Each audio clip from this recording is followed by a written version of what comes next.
আসসালামু আলাইকুম, welcome to Suman learning academy. আজকের ভিডিও টিউটোরিয়াল ক্লাসটিতে আমরা দেখব স্পেলিং মিস্টেক এবং গ্রামারের ব্যবহার।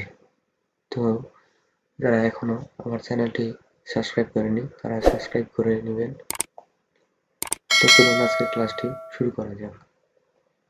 প্রথমে আমরা মাইক্রোসফট ওয়ার্ড সফটওয়্যারটি ওপেন করে নিই। আমাদের সফটওয়্যারটি ওপেন হয়ে গেছে। তো আমরা দেখব গ্রামার ব্যবহার এবং স্পেলিং মিস্টেক, অর্থাৎ আমরা যদি কোনো একটা ডকুমেন্ট লিখি এবং এই ডকুমেন্ট থেকে যদি কোনো ওয়ার্ডে ভুল হয় সেটি হচ্ছে স্পেলিং মিস্টেক। তো চলুন দেখি।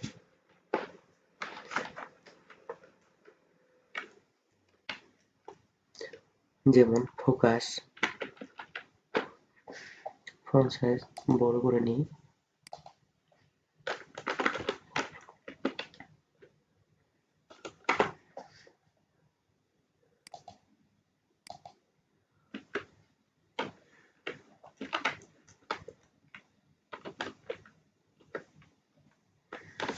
তা আমরা যদি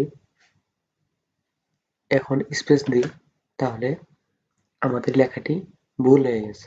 অর্থাৎ আমরা আমরা আরেকটু বড় ডকুমেন্টস লিখি।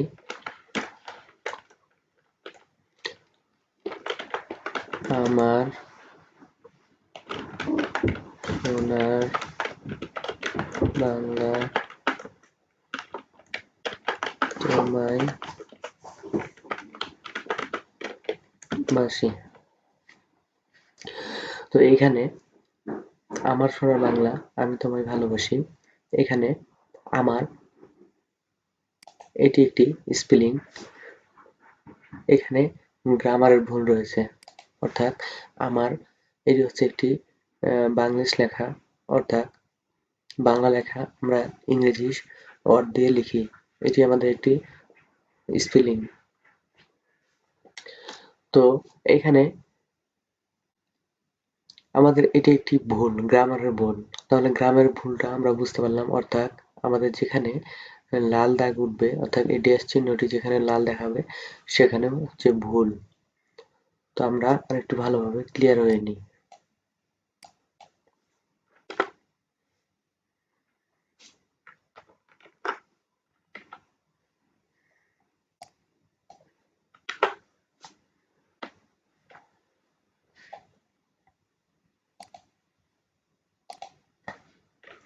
অর্থাৎ যদি আমরা কোনো একটি ওয়ার্ড লিখি, অর্থাৎ আমরা মনে করব যদি আমরা এখানে ফুল একটি ডকুমেন্ট লিখি তো আসলে ডকুমেন্টটি লিখতে আমার সময় লাগবে।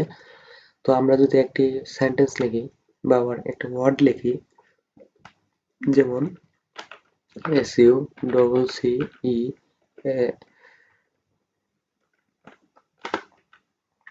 আমরা যদি সাকসেস লিখি তাহলে কিন্তু সাকসেস হয়ে যাবে। আমরা যদি সাকসেস লিখি অর্থাৎ আমাদের এখানে সাকসেস বানানটি স্পেলিংটি ভুল আছে। তো আমরা যখন কোনো একটি শব্দ ভুল লিখবো সেখানে আমাদের নিচে আন্ডারলাইন হয়ে যাবে, লাল কালারের একটি আন্ডারলাইন হয়ে যাবে। এবং যদি আমরা কোনো একটি নাম লিখি, অর্থাৎ নাউনের নাম, যেমন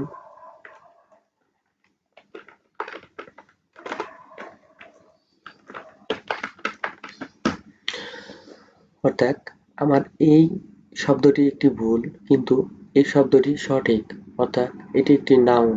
যখন কোনো একটি নাউন লেখা হবে, অর্থাৎ কোনো কিছুর নাম, কোনো কোম্পানির নাম, কোনো মানুষের নাম, তখন তার নিচেও আন্ডারলাইন দেখা দিবে। অর্থাৎ নাউনের শেষে আন্ডারলাইন হবে, অর্থাৎ সেটি কিন্তু ভুল নয়, কিন্তু গ্রামারের দিক দিয়ে বিবেচনা করলে এটি একটি ভুল। এবং এখানে দেখা যাচ্ছে সাকসেস, এই সাকসেস শব্দটি এটি একটি ভুল শব্দ। এখন এই ভুলটিকে যদি আমরা শুদ্ধভাবে লিখতে চাই তাহলে মাউসের ডান বাটনে ক্লিক করতে হবে, অর্থাৎ রাইট বাটনে ক্লিক করে আমরা সঠিক অর্থটা পেয়ে যাব। তাহলে আমরা রাইট বাটন ক্লিক করি, এখানে উপরে দেখা যাচ্ছে সাকসেস। যখন আমরা মাউসের রাইট বাটন ক্লিক করে শুদ্ধ শব্দটি লিখলাম তখন আমাদের এই লাল দাগটি চলে গিয়েছে। এখন এখানে ক্লিক করি, তাহলে এখানে একটি দেখাচ্ছে সুমন। এখানে গ্রামারের অর্থ আলাদা, কিন্তু এটি একটি নাউন। তাহলে আমরা বুঝতে পারলাম যে যদি আমরা কোনো কিছু ভুল লিখি তাহলে আমাদের এখানে লাল আন্ডারলাইন হয়ে যাবে। যদি নাউন হয় সেক্ষেত্রেও হবে, শুধু ভুল না, নাউন হলেও হবে এবং ভুল অর্থ হলে হবে। তাহলে আমরা মাউসের ডান বাটন ক্লিক করে আমরা এটি রাইট করে নিব।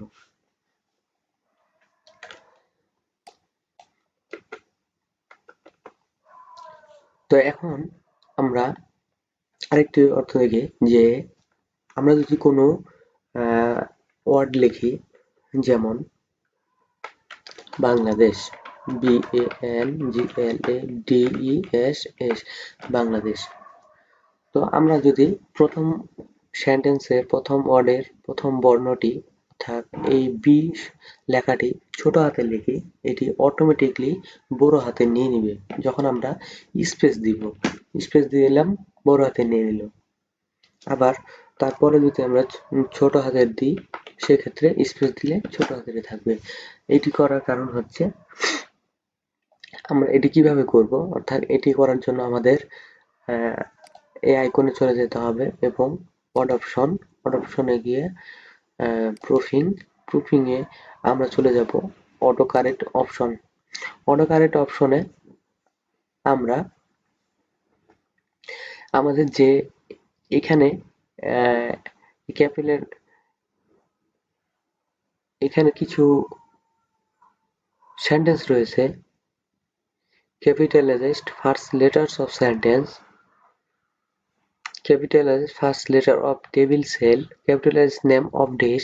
তো অর্থাৎ এখানে আমরা যে ফার্স্ট লেটার অফ সেন্টেন্স, আমরা যদি এখানে ক্লিক মার্ক উঠিয়ে দিই এবং এটা যদি আমরা ওকে করি, তাহলে ওকে, আমরা যদি এখন এটা আবার নতুন করে লিখি, ফর এক্সাম্পল বাংলাদেশ,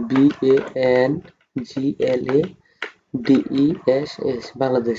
এখন যদি আমরা স্পেস দিই, আমাদের এটা ছোট হাতের থাকবে। আমার এটা সিলেক্ট হয়নি, আচ্ছা আবার সিলেক্ট করে নিই। প্রুফিং,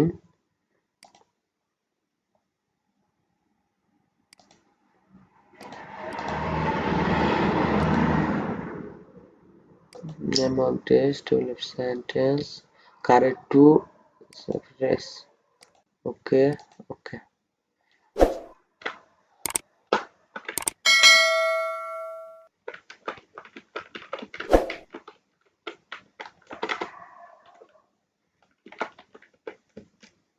এখন যদি আমরা স্পেস প্রেস করলাম, আমাদের এখানে ছোট হাতেরই থাকলো। তাহলে আমরা সেটিংটি বুঝতে পারলাম। আবার যদি আমরা বাংলাদেশ লিখি, যেমন BANGLADES, বাংলাদেশ। এখানে স্পেস দিলে আমাদের এটি ছোট হাতেরই থাকবে এবং বড় হাতের কখন হবে, যখন আমরা এটি ম্যানুয়ালি সেটিং করে নিব। প্রুফিং কারেক্ট, এখানে কারেক্ট টু এনটিএল ক্যাপিটালাইজ, এখানে ক্লিক করে রাখবো এবং এই ফাঁকাগুলো সবগুলো ক্লিক করে রাখবো। তারপরে আমরা ওকে করে দেব। এখন যদি আমরা আবার লিখি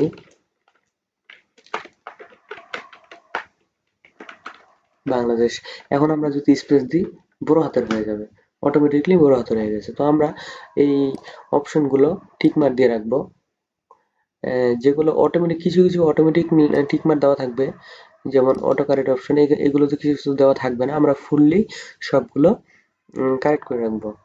এবং আরেকটি ব্যবহার হচ্ছে, আমরা যেমন আমরা যখন কোনো ডকুমেন্ট লেখার জন্য বা কোনো কোম্পানির নাম লেখার জন্য যখন আমরা একটি নাম বারবার লিখতে হয়, যেমন আমরা যদি কোনো একটি কোম্পানির নাম লিখি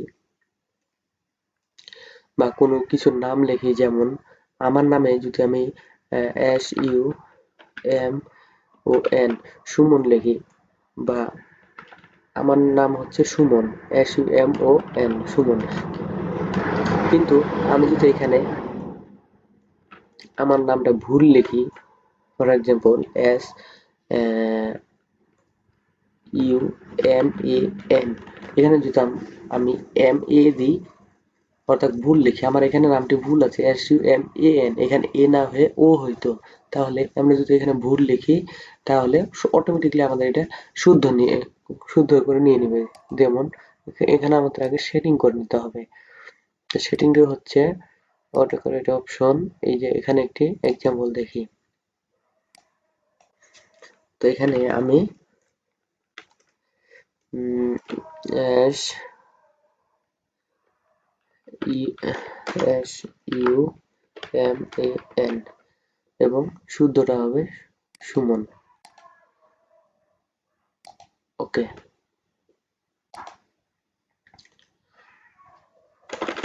এখানে তো আমি সুমন লিখি, S U U M A N, এখন আমি যদি ইন্টার প্রেস করি অথবা স্পেস প্রেস করি অটোমেটিকলি আমার নামটি শুদ্ধ হয়ে যাবে, অর্থাৎ সুমন। এটি আমরা সেটিং করবো, অর্থাৎ যখন আমাদের কোনো ডকুমেন্টে কোনো নাম বারবার লিখতে হয় বা কোনো কোম্পানির নাম ভুল হওয়ার সম্ভাবনা থাকে, কোনো কোম্পানির নাম ভুল হলে ডকুমেন্টে কোনো সমস্যা হবে, তখন আমরা যেটি ভুল হওয়ার সম্ভাবনা রয়েছে সেভাবে লিখে আমরা আমাদের শুদ্ধ নামটি লিখবো, অটোমেটিকলি আমাদের ওটি শুদ্ধ হয়ে যাবে। অর্থাৎ অটো কারেক্ট অপশনে গিয়ে এখানে আমরা এই যে এখানে যে কিছু ওয়ার্ড দেওয়া রয়েছে এটা এগুলো আমরা ঠিক করে নিব। তো আমরা দুইটি সেটিং দেখলাম এখানে, এবং আমরা কোনো কিছু সার্চ করার জন্য কোনো নাম অথবা কোনো কোম্পানির নাম, কোনো কিছু সার্চ করার জন্য, কোনো একটি ডকুমেন্টে কোনো একটি সেন্টেন্স সার্চ করার জন্য আমরা অবশ্যই এখানে ফাইন্ডে ক্লিক করব। ফাইন্ডে ক্লিক করে আমরা এখানে সার্চ করব। তো আমরা একটু এক্সাম্পল দেখে নিই, আমরা কিছু সেন্টেন্স লিখি, যেমন Suman is a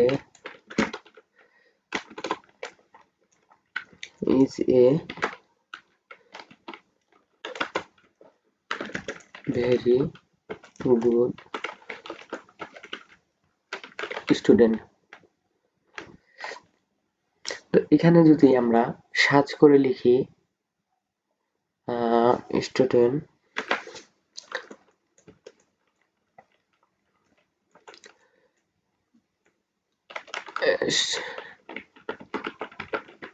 student means,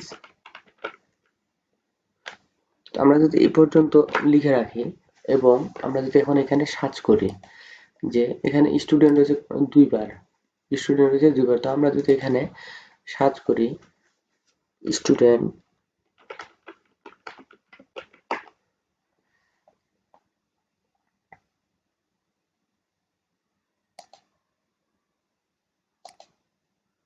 তাহলে আমরা যদি এখানে সার্চ করি তাহলে আমরা স্টুডেন্ট দেখতে পাবো, আমাদের এখানে কালারিং হয়ে গেছে। এবং আমরা যদি আবার ফাইন্ড নেক্সট করি আরেকটি স্টুডেন্ট ক্লিক হয়ে গেছে, অর্থাৎ আমরা এভাবে খুঁজে বের করতে পারবো যে আমাদের এখানে স্টুডেন্ট কতগুলো হয়েছে। এবং আমরা যদি স্টুডেন্টকে রিপ্লেস করতে চাই এখানে আমরা রিপ্লেস করতে পারবো। তো আমরা যদি স্টুডেন্টকে এখন রিপ্লেস করি, অর্থাৎ কোনো যদি আমাদের সেন্টেন্স ভুল হয় আমরা রিপ্লেস করতে পারবো, অথবা স্টুডেন্ট থাকলে আমরা রিপ্লেস করে STUDENT যদি করে রাখি, অর্থাৎ যদিও সেন্টেন্সটি ভুল তবু আমরা শেখার সুবিধার্থে আমরা দেখি এটা রিপ্লেস অল। তাহলে দেখুন আমাদের স্টুডেন্ট স্টুডেন্ট হয়ে গেছে। অর্থাৎ তাহলে আমরা কিভাবে রিপ্লেস করব এবং কোনো সেন্টেন্স কিভাবে খুঁজে বের করব তা আমরা এই ক্লাসের মাধ্যমে শিখে নিলাম। এবং আরেকটি হচ্ছে যে আমরা গ্রামার, অর্থাৎ আমাদের যে এখানে সুমন নামের নিচে যে লাল চিহ্ন রয়েছে এবং এটি ভুল এটিও ভুল, তো আমরা এটা গ্রামার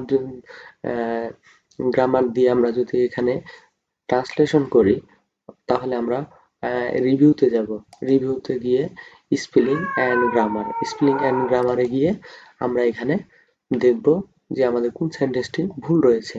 তো আমাদের এখানে ভুল রয়েছে স্টুডেন্ট, তো আমরা যদি এখানে এটা কেটে দিই তাহলে আমাদের এটা স্টুডেন্ট সঠিক হয়ে গেল। অর্থাৎ আমরা যদি এখন টি প্লাস করে দিই স্টুডেন্ট সঠিক। আবার যদি এখানে কপি করে ডি দিই তাহলে এখানে অবশ্যই ভুল। তো এই ছিল আজকের ক্লাসে। যারা এখন আমার চ্যানেলটি সাবস্ক্রাইব করেনি অবশ্যই সাবস্ক্রাইব করে নেবেন। আমাদের নতুন নতুন ভিডিও আপলোড হবে। প্রত্যেকটি ভিডিও অনেক মূল্যবান লার্নিং ভিডিও। তো যারা এখন আমার চ্যানেলটি সাবস্ক্রাইব করেনি সাবস্ক্রাইব করে নেবেন। তো এই ছিল আজকের ক্লাসে। তখন আমাদের ক্লাসের সাথে থাকার জন্য ধন্যবাদ। আল্লাহ হাফেজ।